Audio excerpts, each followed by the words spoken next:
kéo đến trận thi đấu thứ 3 tức là trận thi đấu này thì Timat thua, thì trận thi đấu 3 sẽ là trận thi đấu rất khó đánh khi họ sẽ phải cấm Florentino này. Đồng ý. Và sau đó lại phải mất rất là nhiều lựa chọn. Và nếu nhìn vào đội hình này của Team Crash thì họ mất từ 4 con bài hot pick trong cái thời điểm hiện tại này rồi. Mà đấy là chưa kể đối phương lại không phải lựa chọn những con bài đấy sớm. Đúng. Bởi vì đơn giản là Team Crash lựa chọn rồi không? Và đây sẽ là một cái chiến thuật gọi là khá là thông dụng đúng không? Đó là việc đẩy cho xạ thủ của Yon ra khu vực giữa và chơi hack tiền cho tới giai đoạn đầu trận. Nhưng quan trọng là với chiến thuật này họ có một điểm lợi đó là có TV. Và quay trở lại với một câu chuyện khác thì chúng ta đang không chú ý đến việc NTB đang quay trở lại. Và Polo mới là người đánh trợ thủ trong trận thiếu này. Có vẻ như NTB vẫn đang phù hợp hơn với vị trí đường đơn vì kỹ năng của anh ta vẫn đang tỏ ra là tốt hơn so với Polo. Nào, khu vực đường trên đã phải mất ý tốc biến đến từ Zerek. Trong khi đó rừng liên tục can thiệp rất nhiều. Vdolg đang kiểm soát tầm nhìn ở đây. Họ sẽ biết hướng đi rừng của bên phía Swing Phantom đang ở đâu. Nhưng quan trọng là nếu xét về mặt lượng tiền thì Swing Phantom sẽ có lợi. Bởi nên nhớ họ có Timmy trong tay. Với việc kiểm soát cùng nhau những con bùa, họ sẽ có khả năng tăng tiến về lượng sức mạnh. Đây là cái tôi đang nói này. Khi mà KT đang bị bắt về hướng đi rừng, ngay lập tức đó là sự tiếp cận đến Dip Cuoi và một cú bốc đầu, một cái vật tổ vỗ tân vả thẳng vào mặt và khiến cho KT không thể nào thoát đi khi anh ta không còn kỹ năng để có thể tháo lui. Cầm cái vật tổ vỗ tất rất to, nhưng rõ ràng là Brody sử dụng nó cực kỳ linh hoạt. Ngay lập tức là Brody đã bắt được bài di chuyển của KT và khi mà Swing Phantom chủ quan nghĩ rằng KT sẽ được thả ra thì Brody nhào vào cùng với sự xuất hiện của Xuân Bách và đặt còi rất nhanh chóng có mạng hạ gục đầu tiên. Và với mạng hạ gục đó thì Swing Phantom đang gặp khó ở hang rồng trong lần tiếp theo, bởi nên nhớ Darcy sẽ ăn cho mình bùa xanh sau đó quay trở lại với hang rồng.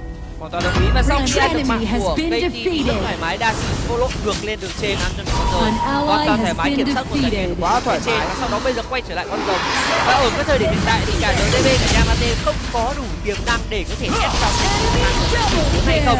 Và bây giờ là ép ở khu vực đường giữa có chiêu cuối và đây là Polo chưa có cấp độ 4 hất ngược về và Brody là người ăn điểm hạ gục ở đây. Yamate ra đây có chiêu cuối nhưng chiêu cuối này chỉ đơn giản là dọn dẹp đi những con lính mà thôi. Vừa rồi là một pha thi đấu mà phải nói là bất tỉnh đến từ vị trí của Polo, bất tỉnh, không có cửa. Và đây là con bùa bị chụp lại quá hay. Trời ơi, những tính toán có, những tính toán quá ghê, nhưng NTB là người làm tốt trong tình huống vừa rồi. Dù Proe đã cực kỳ hay nhưng NTB vẫn làm tốt với pha bắn xuyên qua hai thành viên của đối phương để kết thúc con bùa đỏ. Đó là cái tên thần đến từ Yon. Có lẽ anh Trương Huy đang muốn nói là đặt còi phải che cái. Đúng rồi, chính xác, tôi đang nói là đặt còi cần phải che khi mà Yon đã có cấp độ 4 và bây giờ vô tận Yamate đau quá. Proe đang có những pha kiểm soát bản đồ quá đau và quá trí với những pha lao lên và hất ngược về. Và đó là lý do mà tại sao mà chúng ta nói là cái chiêu một của Vdolg nếu để đi đường khi để đi ram cái chiêu một này nó quá nguy hiểm và Vdolg là một con bài cực kỳ cứng cáp để cho anh ta có thể bốc đầu đến đường. You, John Fitzgerald Kennedy, do solemnly swear. I, John Fitzgerald Kennedy, do solemnly swear that you will faithfully execute the office of President of the United States. that I will faithfully execute the office of President of the United States And will, to the best of your ability, and will, to the best of my ability, preserve, protect, and defend the Constitution of the United States. preserve, protect, and defend the Constitution of the United States. So help you God. So help me God.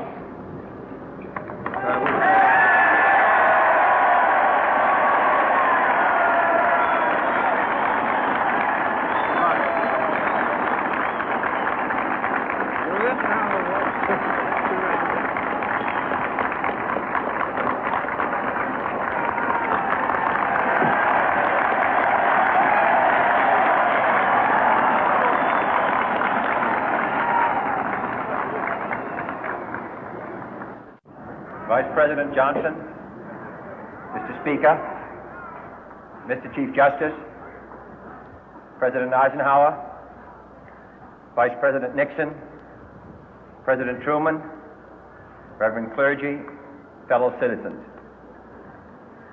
We observe today not a victory of party, but a celebration of freedom, symbolizing an end as well as a beginning, signifying renewal as well as change. For I have sworn before you and Almighty God the same solemn oath our forebears prescribed nearly a century and 3/4 ago. The world is very different now, for man holds in his mortal hands the power to abolish all forms of human poverty and all forms of human life. And yet the same revolutionary beliefs for which our